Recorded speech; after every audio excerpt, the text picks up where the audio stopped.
The ACT are battling an out-of-control bushfire southwest of Canberra. They're doing it from the air and on the ground. The fire started late yesterday from a burnt-out car at Pierces Creek.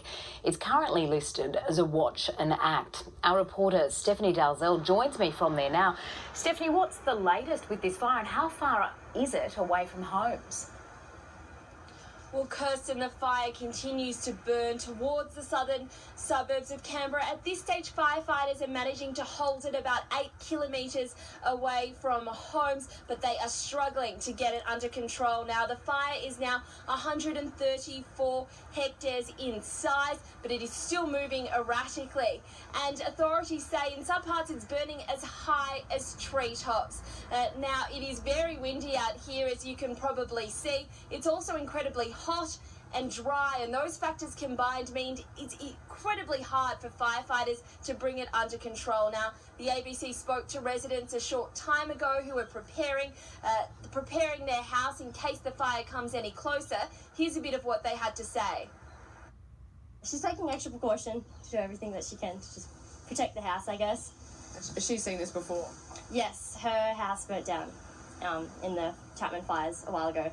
So yeah, she's had practice and she's just getting ready for it. Steph, take us through the scale of the firefighting response there at the moment. The scale is really magnified in recent areas. There are currently 5 water bombers attacking this fire from the air, and there are 20 fire crews on the ground trying to establish containment lines, although they've had to establish those containment lines slightly away from the perimeter of the fire for safety. They just can't get close enough. It's not safe enough for them to do so. Emergency services are currently knocking on the doors of up to 700 homes, and they're reminding residents and encouraging residents and talking through with residents about their bushfire action plans and preparing their homes. But at this stage, the fire isn't threatening any lives or homes. So the message really is to be vigilant and be prepared, but also not to panic. Stephanie Dalzell in Canberra updating us there. Thank you.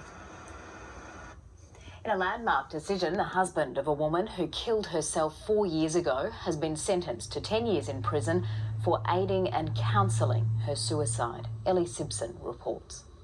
Graham Morant was found guilty by a Supreme Court jury earlier this month of aiding his wife's suicide by helping her buy equipment from a hardware store. Jennifer Morant was found dead in